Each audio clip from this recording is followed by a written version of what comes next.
Is this a joke? What do you mean I'm back from buying the car? I'm sorry. It is what I've written in the agreement.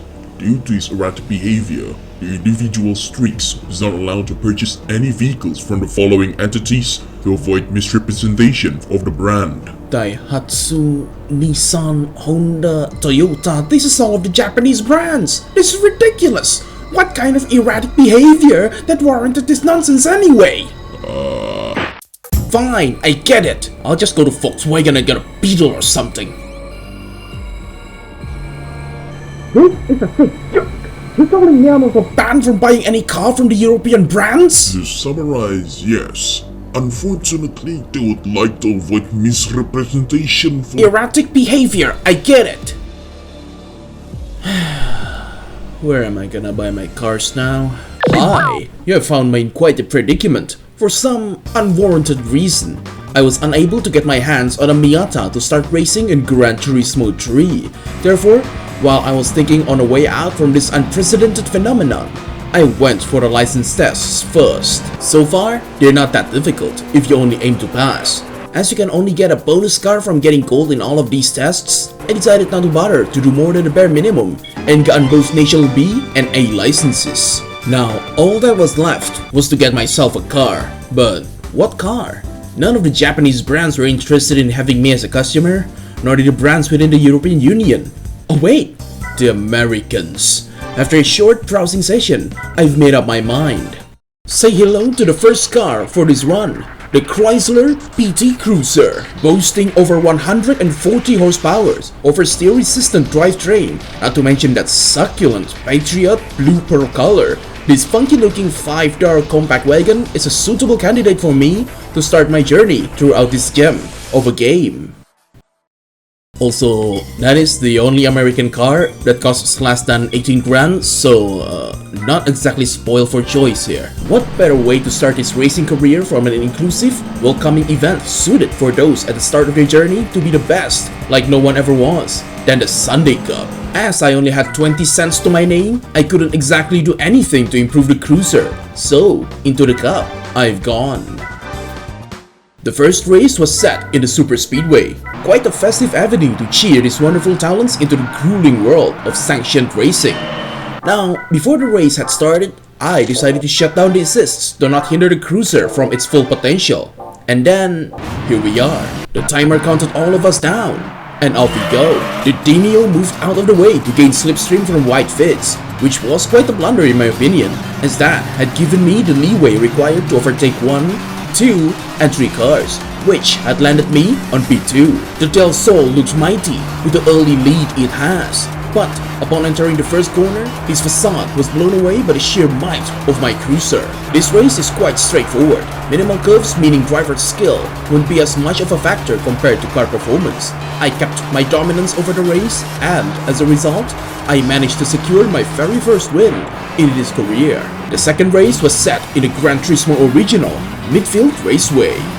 This time, there's both the Del Sol and the EG6 on the grid, posing as the tough challengers in this race. After launching, I decided to show Mr. Bean over there why that he might have soft-clocked himself in the game by brute-forcing my way to 5th place. Right after that, I managed to do a double overtake, which had landed me on 3rd place. I then joined the lane as I noticed both P1 and P2 were getting a bit too far for my liking. I went a bit too deep on the first corner, causing the car to taste a bit of grass, which had slowed it down.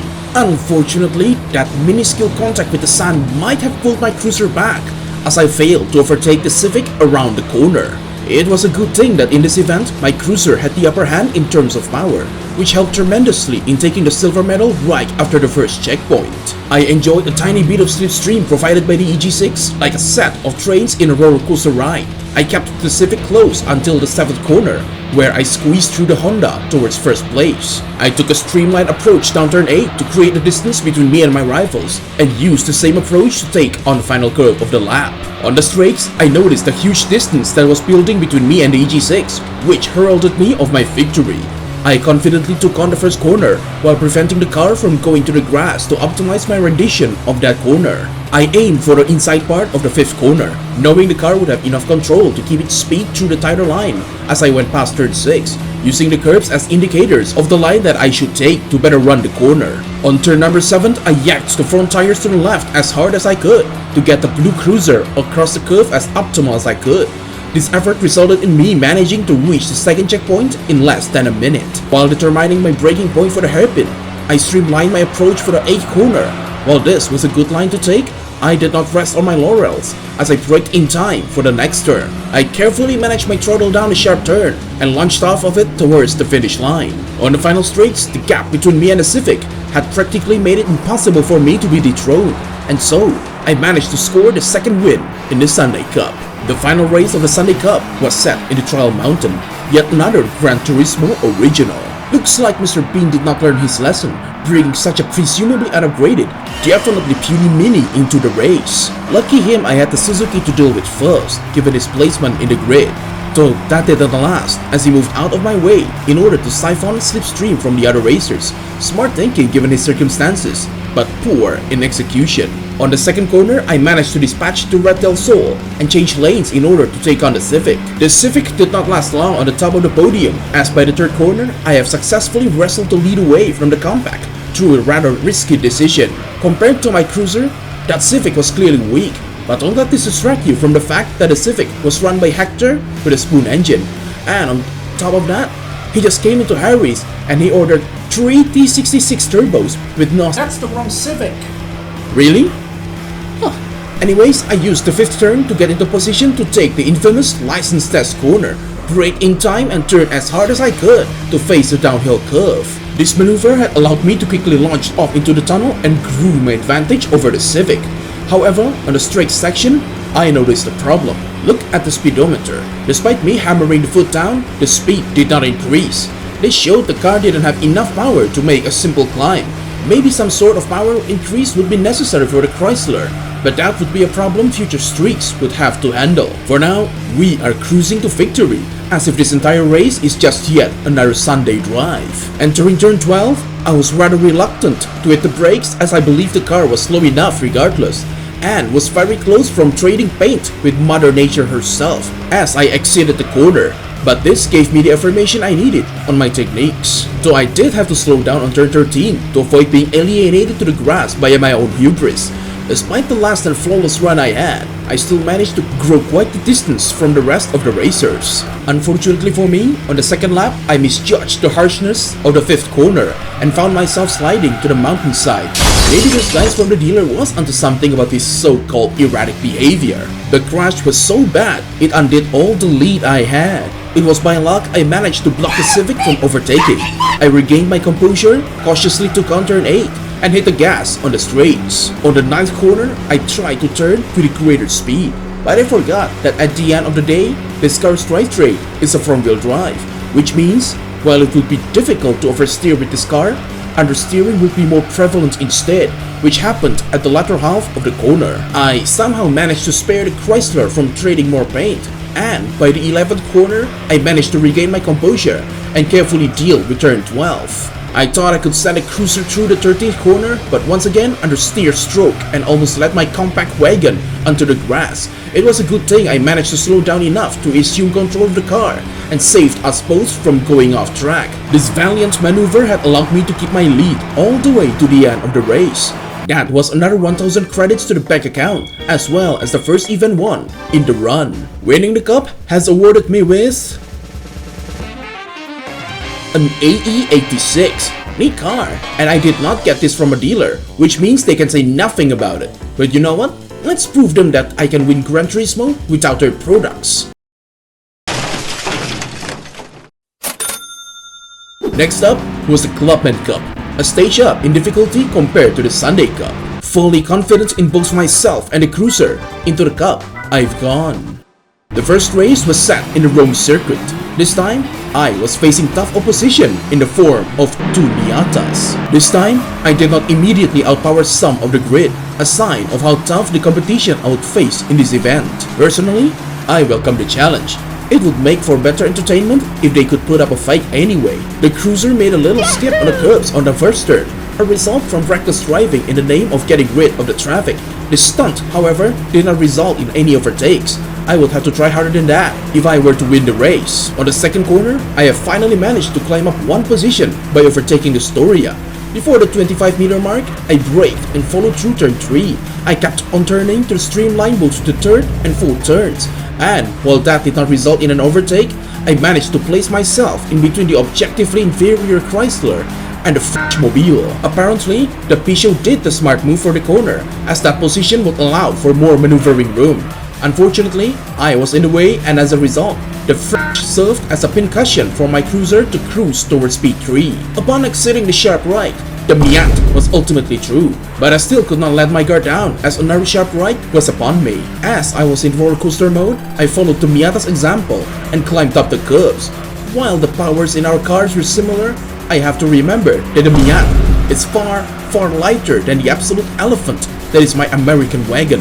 The second checkpoint was true, showing that the MX-5 was barely a second ahead from yours truly. This affirmed my motivation to keep on racing until the bitter end of the race. On turn 12, I decided to dive bomb the tiny Miata, and that brought us almost side by side as we raced towards the 13th and final corner of the layout. On the 13th corner, I braked much later than the Miata, and as a result, I managed to finally wrestle the win away from the Mazda. On the straights, I blocked the Miat from fighting back and thrusted the horses under this car's hood to keep our hard-earned spot throughout the section. On the second corner, the Miata tried to reclaim its post by attacking from the outside. I realized the gravity of the situation and moved slightly outside to defend my trophy. I remained on the inside of the fourth corner to prevent more attacks, as I figured these racers will typically do the same. By the second checkpoint, I realized that both the Mazda and the Peugeot had been beaten by the fellow Chrysler. I took this as a chance to take a breather, as I figured that the other cruiser was simply inferior in skills compared to me. Once again, I managed to find the apex of the 12th corner and reacted accordingly. Thanks to the successful cornering, I was in the correct spot to take on the final corner. And after a bit of curved racing, I launched off to claim my victory. And would you look at that? First place, with the fellow cruiser claiming second place. A true victory for Chrysler. Those snobbish brands denying me from driving their cars are bound to regret their hindsight right about now. The next race was set in an original road course, Special Stage, Route 5. Once again, I noticed a PG cruiser in the grid, so I decided to greet the fellow Chrysler driver by making multiple overtakes from the outside lane inside the tunnel. I went a bit aggressive on the third corner to keep up with the rest of the grid, and on turn 4, I tailed the white Miata in an attempt to overtake the red one through slipstreaming. Unfortunately, these two Miatas did have better acceleration, which I assume came from their low weight and denied me my trophy. However, I refused to surrender and went deep in the 7th corner to attempt yet another attack on a pair of Miatas. By the next corner, I braked late and allowed the cruiser to slide through. While not the smoothest overtake, it still was a successful one. I turned the cruiser as hard as I could down the hairpin and retained my lead throughout the straights leading to the 13th corner. I took the straightest line allowed for my cruiser down the chicane and carefully went across turn 16. On the straights, I deduced that my cruiser had at least a similar acceleration compared to the rest of the grid, and thought that focusing to take the corners correctly would be enough to secure victory. This time, I went on the inside for turn 2. So inside, in fact, that I was only a few centimeters away from trading paint with the rails guarding the boardwalk on the side. This decision had allowed me to assume an advantageous position going into the third corner, as it placed me in a correct position to take the next corner. I streamlined the 6th and the 7th corners, which had increased my lead over the rest of the grid. On the hairpin, I also went slow and short, took the chicane with minimal cornering, remembered to turn properly on the 15th corner, and after dealing with turn 16, I hammered down the straights to claim my hard-earned victory. Another P1 in the event, which would lead me to the final race of the Clubman Cup. The last race of the Clubman Cup was set in the Deep Forest Raceway.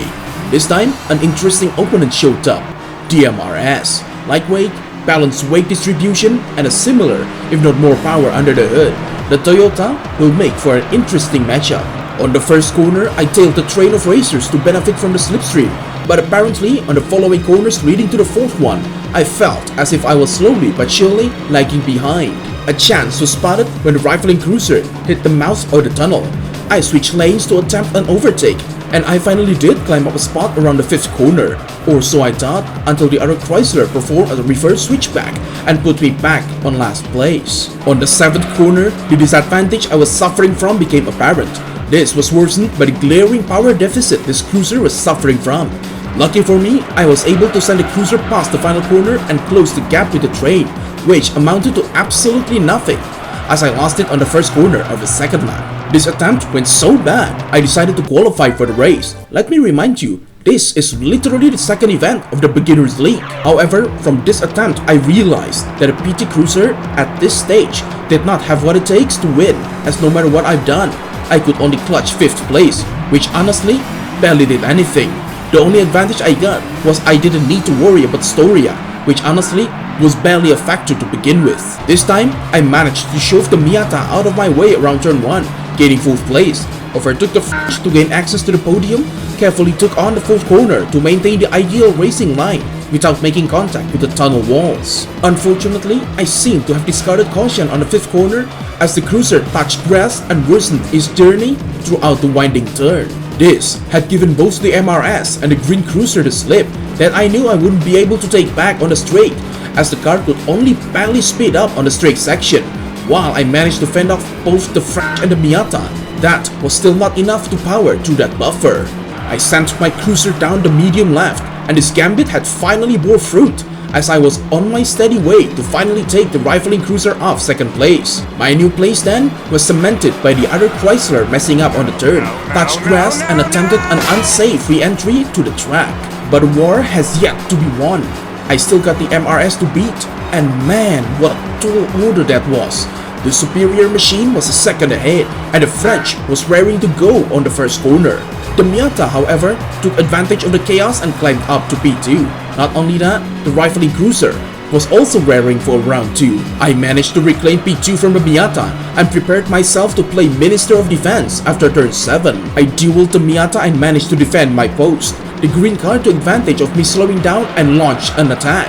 And while I managed to defend myself from these wild animals, the MRS was still not beaten. Apparently, this is where I would struggle. This is where the cruiser was not only matched, it was outright outclassed. Remember when I said upgrading this wagon would be Future Streaks' problem? Well, looks like I am now indeed Future Streaks. I took it to the Mopar tuning shop, got racing chips as well as the first stage to reduce the Chrysler's weight, and even then, it was still not enough to beat the MRS. This is when I decided that the cruiser needed even more power, and so I went back and upgraded the exhaust. This time, the car surely had enough power to overcome the mighty MRS. I decided against qualifying, and as soon as the red lights turned colors, I gunned it. I easily joined the lane of racers to benefit from the slipstream. Slowly but surely, I was able to overpower some of the cast. Before turn 1, I was able to overtake the Storia and took on the inside lane on the first corner and wrestled P4 away from the Chrysler. That didn't stop them from fighting back though, and I had to defend against 2 ferocious drivers to avoid being stuck behind traffic, as I needed to catch up to the MRS and the Miata as soon as possible. I fended off the other cruiser on the third corner, and soon I was able to shift my focus to outrace the French. I managed to slip into the inside lane and overtook the 206. This time, I noticed that the MRS was having issues on overtaking the Miata. I took advantage of the situation by going for the inside lane on the 5th corner to nip the MRS problem in the bud. This aggressive maneuver had allowed me to claim P2 rather early, and soon, my focus could all be directed in catching the orange Mazda. I kept my car steady down the 7th corner, and looks like the car could speed up on the uphill section, an improvement I had very much sought after. This improvement in power allowed me to keep up with the Miata, and on the banked left, I have finally managed to claim P1 for the first time in a specific race. Seriously, the difficulty spike this game has is quite unbelievable. The Miata, of course, tried to make a comeback on the straights, but as I could read him like a bug, I blocked the Miata off. I thought I was safe until the first corner, where the Miata bumped my cruiser a couple of times and used my own technique against me, reclaiming P1. Not only that, the MRS was also raring for a second round. There was little that I could do, as eventually, my cruiser was outsped around the corner. I decided to take advantage of the reduced wind resistance and went for the track's limits to overtake the Toyota. By sheer luck, I managed to parry the MRS's attempt to reclaim P2, but that would be the last time I'll see the Toyota, as I had to block him off once more around turn 5. Throughout the 6th corner, I did all that I could to prevent the MRS from escaping 3rd place. I probably would have caught the Miata too, had I not go too deep and unintentionally slowed myself down by touching grass. The feisty MRS went for the offense once again on the uphill section. I responded appropriately. May that be the last time I'll have to deal with the Toyota for the remainder of the race. At long last, before the final corner, I have managed to reclaim my trophy. I executed the ideal cornering down the final corner, and from that point on, I was on the final stretch towards the final victory needed to win the Clubman Cup. After a long, exhaustive, intense straight, I have finally achieved the final victory needed to claim victory in this event.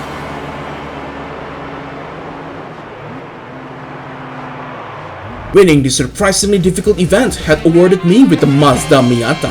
While a fine piece of machinery, this car is not American, and if I were to prove my point, I would not be able to use this car.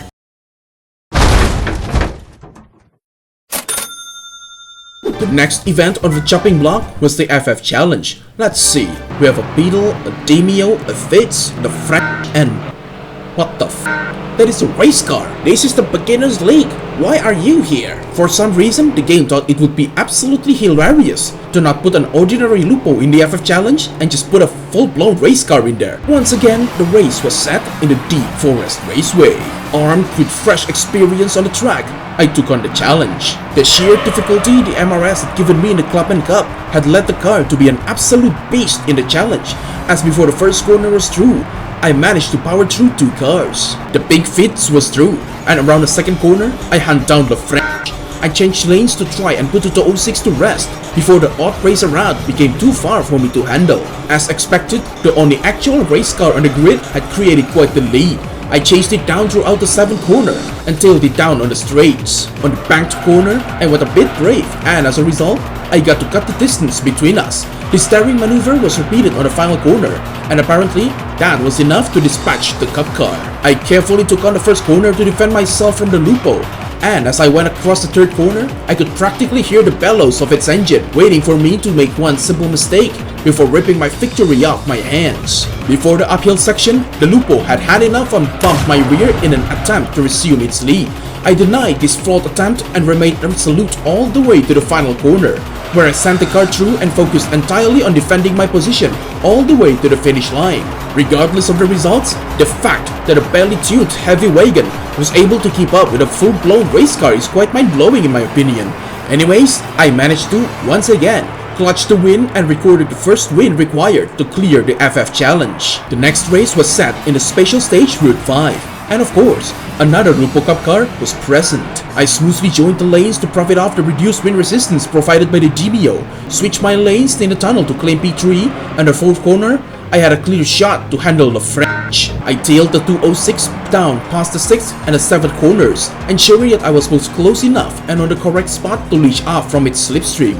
On turn 8, the French remained stuck in the subpower lane, which allowed me to finally take action and claim the silver medal. Faced with tough competition, I decided to go all out and take such a forceful approach on the chicane, which was particularly tough on the front wheels. Remember that in the end, this car is a front-wheel drive, meaning the front tires are responsible for both turning and accelerating. But despite the stunt, the Cup car was still significantly ahead from yours truly. To that did not last long, as I managed to streamline my approach down the chicane, something that the odd racer route could not manage. On the straights, I tailed the Lupo close enough to pull in with the slipstream, and before the lap had ended, I managed to do an overtake, which had put me in first place. On the 4th corner, the Lupo tried to overtake me via light braking, but apparently was too much of a wuss to commit.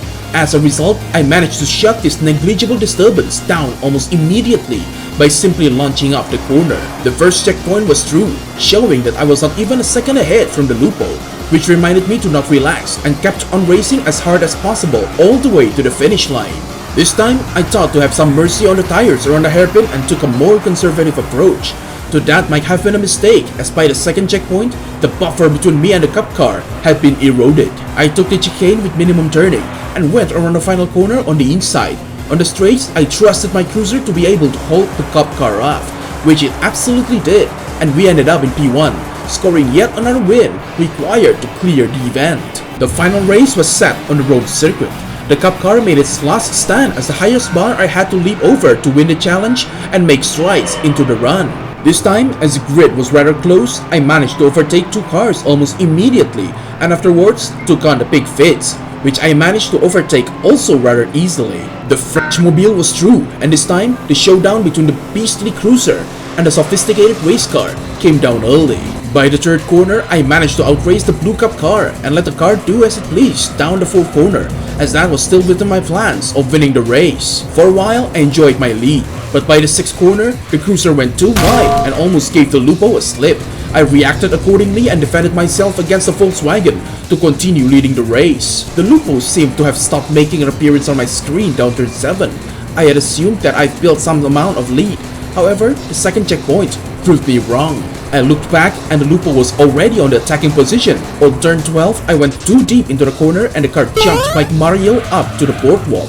Not good, given the Lupo was only a pebble throw away from gaining P1. That little jump though might have been a good thing as the car slid to the correct position to take on the 13th corner. Lap 2 and the Lupo was still right behind me. On the 1st corner, the belligerent cup car driver shunted my rear, thinking it would help his case, but to no avail. I remained in P1. On the 2nd corner, I went deep and managed to block the Lupo all the way throughout the 3rd and 4th corners. The 1st checkpoint confirmed that the buffer had started to be built, which might have been erased on turn 6 as I went too wide on the corner. By turn 9, the Lupo went for the outside lane and overtook me. There was little that I could do other than tailing the cup car to pull a slipstream powered switchback, but looks like the Lupo caught wind of that plan and used its agility to move out of the way while remaining ahead. On the straights though, I doubt he could make that move again, as I was slowly but surely overtaking the Lupo. After turn 13, I dedicated my efforts to protect my lead and put a laser focus on the cup car to prevent it from overtaking. In the end, I have finally managed to clear the FF challenge.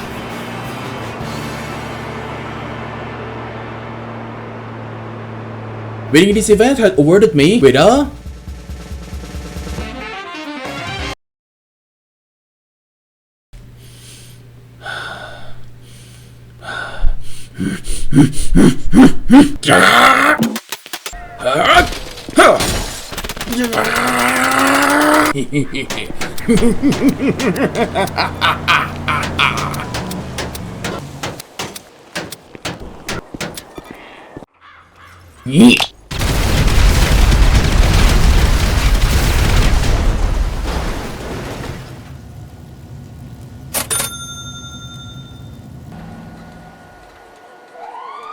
Huh? What's that? Oh shit!